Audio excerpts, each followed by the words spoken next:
by Episode 39, Critical Challenges, Health, Racism, and Sovereignty.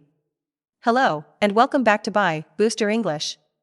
Today, we are confronting three major, critical challenges facing Canada: the strain on its healthcare system, the presence of systemic racism, and the perennial anxiety over national sovereignty.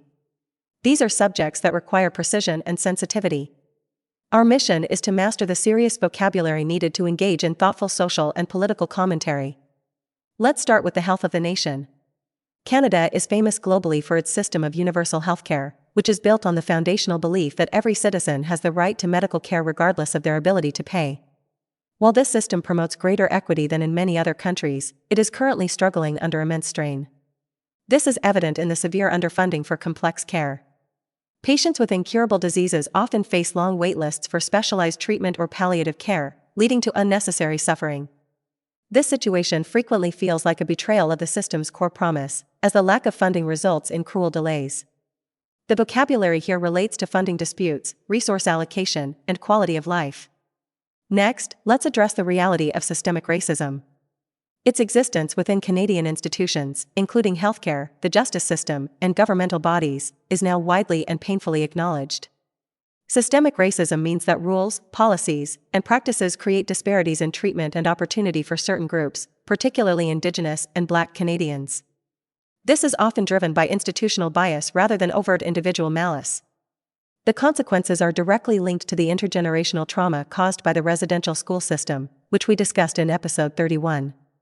The effects are measurable, resulting in poorer health outcomes, higher rates of incarceration, and significant social barriers. Addressing this requires accountability from institutions and dedicated truth and reconciliation efforts. Finally, we need to talk about the political anxiety of annexation.